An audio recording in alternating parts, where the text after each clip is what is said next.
സുഹൃത്തെ, ഞാൻ ജസിൽ മാസ്റ്റേജിലേക്ക് സ്വാഗതം. ഇപ്പോൾ എത്തിയിരിക്കുന്നത് കേന്ദ്ര സർക്കാർ സ്ഥാപനമായിട്ടുള്ള യുണൈറ്റഡ് ഇന്ത്യ ഇൻഷുറൻസ് കമ്പനിയിൽ 300 അസിസ്റ്റൻസ് വേക്കൻസികൾ വന്നിട്ടുണ്ട്. ഇതിലേക്ക് ആർക്കൊക്കെ അപ്ലൈ ചെയ്യാം, എങ്ങനെയാണ് അപ്ലൈ ചെയ്യേണ്ടത്, അപ്ലിക്കേഷൻ ഫീസ്, എവിടെയൊക്കെയാണ് വേക്കൻസികൾ ഉള്ളത്, അങ്ങനെ എല്ലാവിധ ഡീറ്റെയിൽസ് ആയിരിക്കും നമ്മൾ ഡിസ്കസ് ചെയ്യുന്നത്. നിങ്ങൾ ആദ്യമായിട്ടാണ് മാസ്റ്റേജ് കാണുന്നതെങ്കിൽ ചാനൽ ഒന്ന് സബ്സ്ക്രൈബ് ചെയ്യുമല്ലോ.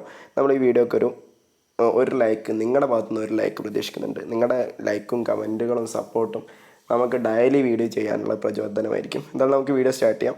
യുണൈറ്റഡ് ഇന്ത്യ ഇൻഷുറൻസ് കമ്പനി ഇന്ത്യയിലുള്ള ഒരു പ്രമുഖമായിട്ടുള്ള ഒരു ജനറൽ ഇൻഷുറൻസ് കമ്പനിയാണ്.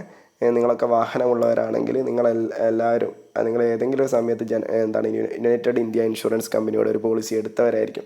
ഇന്ത്യയിൽ ഏകദേശം 17,644 കോടി രൂപയുടെ ജനറൽ ഇൻഷുറൻസ് ചെയ്യുന്ന അല്ലെങ്കിൽ ആ ലെവലിൽ ഇതുള്ള ഒരു കമ്പനി കൂടിയാണ്. കേന്ദ്ര സർക്കാരിൻ്റെ കീഴിൽ വരുന്ന ഒരു കമ്പനി കൂടിയാണിത്. ഓക്കെ, അതിലേക്കാണ് അസിസ്റ്റൻറ്റ് വേക്കൻസികൾ വന്നിട്ടുള്ളത്. അതായത് ഓരോരോ സംസ്ഥാനങ്ങളിലേക്ക് അല്ലെങ്കിൽ കേന്ദ്രഭരണ പ്രദേശങ്ങളിലേക്കാണ് അവസരം വന്നിട്ടുള്ളത്.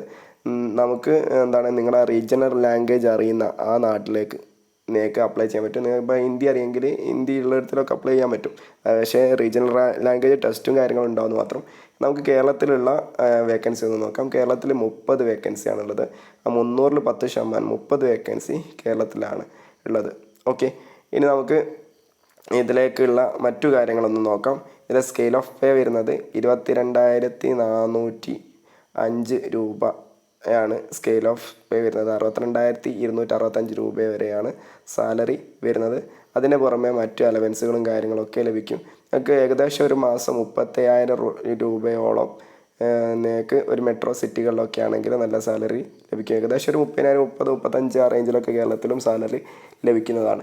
ഓക്കെ, എഡ്യൂക്കേഷൻ ക്വാളിഫിക്കേഷൻ നോക്കുമ്പോൾ നിങ്ങൾ ഗ്രാജുവേറ്റ് ആയിരിക്കണം ഏതെങ്കിലും റെക്കഗ്നൈസ്ഡ് ആയിട്ടുള്ള യൂണിവേഴ്സിറ്റിയിൽ നിന്നും. പിന്നീടെന്ന് വെച്ചാൽ നിങ്ങൾക്ക് knowledge in reading, writing and speaking regional language read ചെയ്യാൻ, റൈറ്റ് ചെയ്യാൻ, സ്പീക്ക് ചെയ്യാനുള്ള ഇതുണ്ടായിരിക്കണം. നിങ്ങൾ ഏത് സ്റ്റേറ്റിലേക്കാണ് റിക്രൂട്ട്മെൻറ്റ് നടത്തുന്നത് അവിടേക്ക്. ഓക്കെ, നിങ്ങൾക്ക് എവിടെ വേണമെങ്കിലും അപ്ലൈ ചെയ്യാം. നിങ്ങൾ അവിടെയുള്ള റീജിയണൽ ലാംഗ്വേജ് അറിഞ്ഞിരുന്നാൽ മാത്രം മതി എന്നുള്ളതാണ് പറയുന്നത്. ഏജ് വരുന്നത് 30/9/2023 അടിസ്ഥാനത്തിൽ 21 വയസ്സിനും 30 വയസ്സിനും ഇടയിലുള്ളവർക്ക് അപ്ലൈ ചെയ്യാവുന്നതാണ്. ഓക്കെ, അതായത് നിങ്ങൾ 1/10/1993 30/9/2002 ഇടയിൽ ജനിച്ചവരായിരിക്കണം.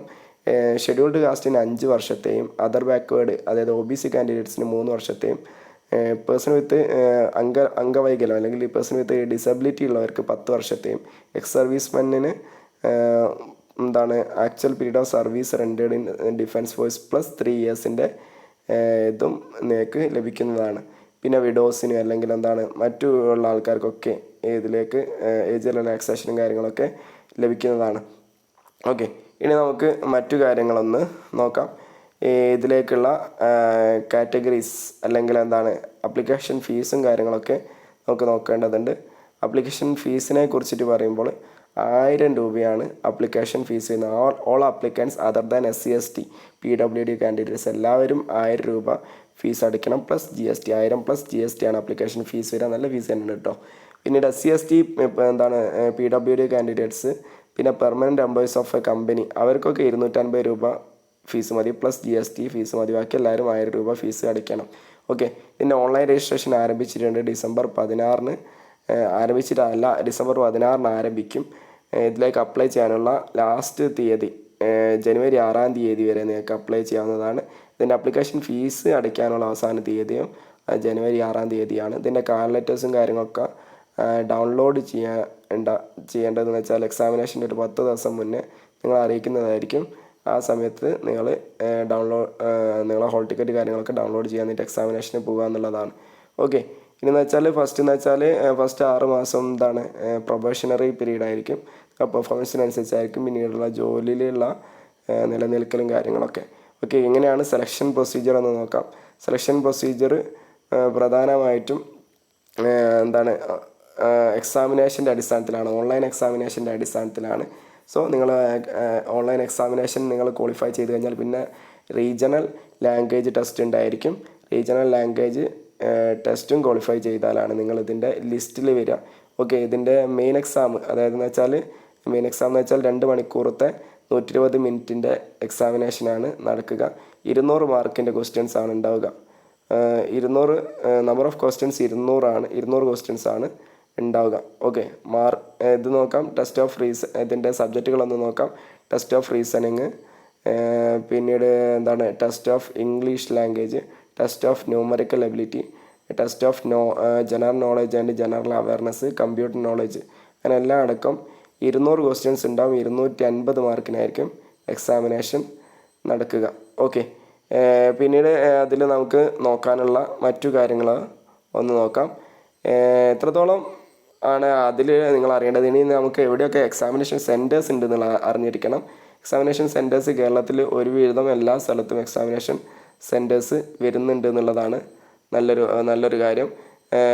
കേരളത്തിലെ ഒരുവിധ എല്ലാ ജില്ലകളിലും എക്സാമിനേഷൻ സെൻറ്റേഴ്സ് ഉണ്ട്. നമുക്ക് എക്സാമിനേഷൻ സെൻറ്റേഴ്സ് ഒന്ന് നോക്കാം. എക്സാമിനേഷൻ സെൻറ്റേഴ്സ് ഇതാ കേരളം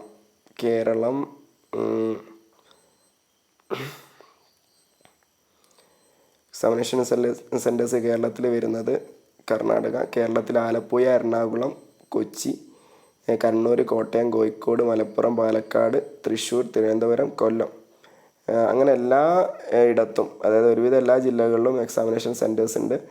അതുകൊണ്ട് തന്നെ എക്സാമിനേഷൻ്റെ കാര്യത്തിലൊന്നും നിങ്ങൾ ഭയപ്പെടേണ്ട കാര്യമില്ല. അവിടെ നോർത്ത് ഇന്ത്യയിലൊന്നും പോയി എക്സാമിനേഷൻ എഴുതേണ്ട ആവശ്യമില്ല. നിങ്ങൾക്ക് ഇവിടുന്ന് തന്നെ എക്സാമിനേഷന് എഴുതാനുള്ള അവസരം ഒരുക്കിയിട്ടുണ്ട്.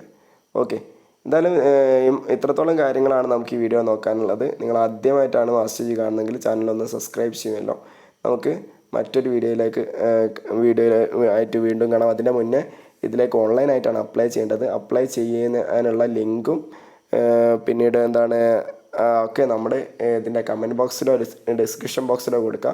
അതിൽ നിങ്ങൾ അപ്ലൈ ചെയ്യുന്ന സമയത്ത് നിങ്ങളെ ഹാൻഡ് റിട്ടൺ ആയിട്ടുള്ള ഡിക്ലറേഷൻ നിങ്ങൾ അപ്ലോഡ് ചെയ്യേണ്ടതുണ്ട്. അല്ലെങ്കിൽ നിങ്ങളുടെ ഫോട്ടോഗ്രാഫ് വേണം. പിന്നീട് നിങ്ങളെ സിഗ്നേച്ചർ വേണം. പിന്നീടെന്ന് വെച്ചാൽ ലെഫ്റ്റ് തമ്പ് ഇംപ്രഷൻ വേണം. ലെഫ്റ്റ് തമ്പ് ഇംപ്രഷന് നിങ്ങളൊരു കളറിൽ ഇട്ടാൽ മതി, ബ്ലാക്ക് അല്ലെങ്കിൽ. പിന്നീട് എന്ന് വെച്ചാൽ നിങ്ങളുടെ ഹാൻഡ് റിട്ടൺ ഡിക്ലറേഷൻ ഉണ്ട്.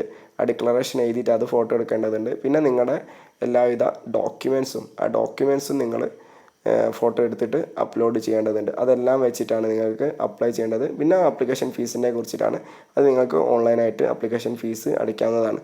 ഓക്കെ, എന്തായാലും നമുക്ക് ഇത്രത്തോളം കാര്യങ്ങളാണ് ഇതിൽ നോക്കാനുള്ളത്. നമുക്ക് മറ്റൊരു വീഡിയോ ആയിട്ട് വീണ്ടും കാണുവരേക്കും. See you soon next video.